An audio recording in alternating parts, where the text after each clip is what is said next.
कैसे गुरुदेव के प्रति कैसी भावना बनानी होती है, उसके विषय में क्या कहते हैं। दो कर जोड़ गुरु के आगे, करबो बिनती शरण न लागे, अति शीतल बोले सब बहना, मेटे सकल कपट के बहना।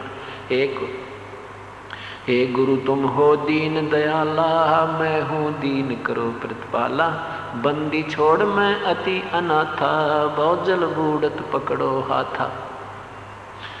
दीजिए उपदेश गुप्त मंत्र सुनावो, जन्म मरण भव दुख छुड़वाओ। नाम लेने के लिए जो प्रार्थना की जाती है इस भावना से करो। कहते हैं बंदी छोड़ मैं अति अनाथा, बहुजल बूढ़त पकड़ो हाथा। ये ज्ञान होने के बाद ये पता लग जाता है कि अपना कोई नहीं है, अपना है तो परमात्मा कबीर साहब है, और वो तब है जब गुरुदेव अपना हो जाएगा। तो कहते हैं हे बंदी छोड़, हे गुरुदेव मैं अति अनाथ हूँ, मेरा कोई नहीं पृथ्वी पे। चाहे हम कितने बड़े सेठ हैं, चाहे हमारा सैकड़ों का कुटुंब है, वो अपना नहीं है, कति अनाथ है। आज मृत्यु हो जा, कल कोई संग नहीं है। तो इसलिए हम अनाथ हैं। हे परमात्मा हम तो कति अनाथ हैं, अति अनाथ हैं, और इस भवजल संसार रूपी 84 लाख वाले जल में हम तो डूबन न हो रहे। परमात्मा डूबे पड़े हैं, आप हाथ पकड़ दो हमारा, अपने चरणों में लेकर उभारा करो। बंदी छोड़ मैं अति अनाथा, बहुजल बूढ़त पकड़ो हाथा। दीजिए उपदेश गुप्त मंत्र सुनावो, जन्म मरण भव दुख छुड़वाओ। यो आदीन हो ऐसे जब ही, शेष पर कृपा करे गुरु तब ही। गुरु से शेष जब दीक्षा मांगे है, मन कर्म वचन धरे धन आगे है। गुरुदेव से जो दीक्षा ले गए तो हृदय से समर्पण कर दे परमात्मा, आज से ये दास आपका। ऐसी प्रीत देखे गुरु जब ही, गुप्त मंत्र कहें गुरु तब ही। भक्ति मुक्ति को पंथ बतावे है, और बुरे होन पंथ छुटवावे है। ऐसे शेष उपदेश ही पाई, होए दिव दृष्ट पुरुष पै जाई। ऐसे शेष उपदेश ही पाई, होए दिव दृष्ट पुरुष पै जाई। ऐसी जब भावना आपकी हो जाएगी तब परमात्मा के पास पहुंचेंगे।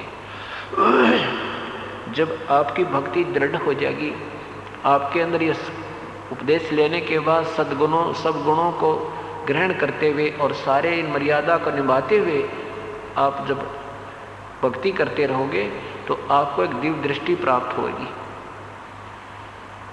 उसमें आपको पहले तो ये दिखाई देने लगेंगे आसपास की वस्तुएं जो अंदर से रिफ्लेक्टेड हैं।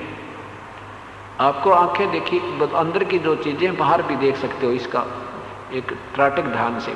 और उसके बाद एक दिव्य दृष्टि प्राप्त होगी, आपकी आंखें खुली होंगी और आप ना जाने कहाँ पहुँच गई होगी श्रुति, और वहाँ सब कुछ दिख रहे होगी। सेकंडों के अंदर ना जाने के नज़ारे दिख के फिर बंद हो जाएंगे। अब समझो ये बात, भक्ति की तरफ आपकी बहुत गहराई होगी और आपका यहाँ से पीछा छूट लिया, और तब तक तो अपना दान या अपना पुण्य सिमरण सेवा मंडे रहो, इस कमाई से पीछा छूटेगा। केवल ध्यान लाने से बात नहीं, ध्यान लगाने से कोई लाभ नहीं होगा। वो तो अपने आप सहज समाधि उत्पन्न होगी, वो समय आने पर आपको पता लगेगा। कोटक तीर्थ सब कर आवे, गुरु चरणा फल तुरंती पावे। चरणामृत कदाचित पावे, 84 कटे लोक से दावे। कोटक जब तब करे करावे, वेद पुराण सभी मिल गावे। गुरुपद रज मस्तक पर देवे है, 100 फल तत्काल ही लेवे। 100 गुरु सत जो सार चिनावे है, यम बंधन से जीव मुक्तावे। गुरुपद सेवे बिरला कोई, जा पर कृपा साहेब की होई। गुरुपद सेवे बिरला कोई, और जा पर कृपा साहिब की हुई। अब वहीं से बात शुरू होती है और वहीं समाप्त होती है कि बिन गुरु मिले मोहे ना पावे। और यहां फिर कहते हैं कि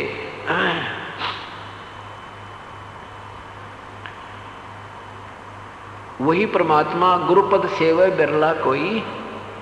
गुरु भक्ता मम आत्म होई, वाके हृदय रहूं समोई। अब उसी का उत्तर है कि गुरुपद सेवय बिरला कोई, जा पर कृपा साहिब की होई। गुरु के पद, पद माने एक तो पद्धति होती है जो परमात्मा के बारे में गुरुदेव ने मार्ग बताया है उसके ऊपर चलना वही चल पाएगा जिस पर परमेश्वर की कृपा होगी। और उस परमेश्वर की कृपा कैसे होगी?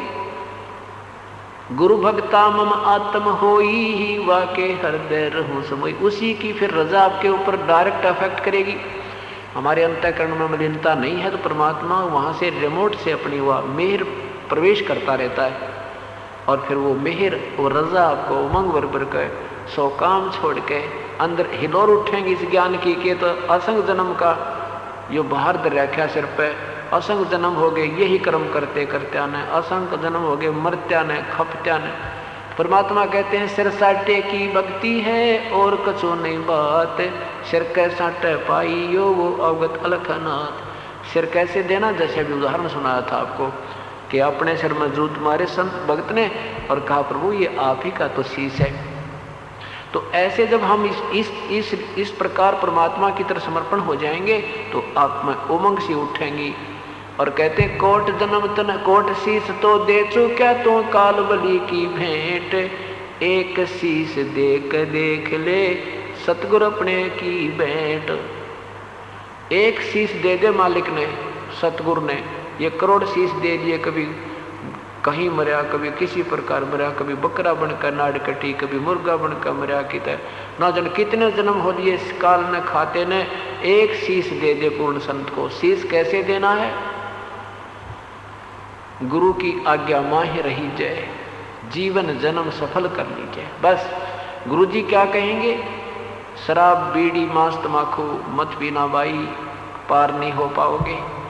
आन उपासना नहीं करना और ये मंत्र डट कर जाप करना, कोई बुराई मत करना, किसी का बुरा स्वप्न में भी मत सोचना, चोरी ठगी जारी कभी नहीं करना, नेक नीति से प्रभु की भक्ति करना। और ये भी नहीं कर सकते, ये भी नहीं दे सकते सतगुरु को, ये शीश देना होता है जो गुरुदेव ने कह दिया फाइनल भाई चाहे कुछ भी हो अब यही करेंगे। तो इसको शीश देना कहते, एक शीश दे कर देख लेते, चाहे समाज बाधा करे, चाहे भाई नाटे, चाहे बहन नाटे, पति मना करे, चाहे पत्नी करे। तो इसमें हमने जो भक्ति मार्ग में है इसमें किसी की सलाह और बाधा की हमने कति परवाह नहीं करनी।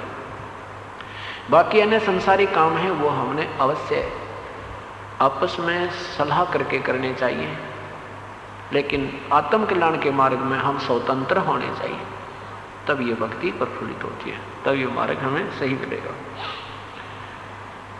अब गुरु मानुष कर जानते ते नर कइये अंध, ओवे दुखी संसार में आग काल के फंद।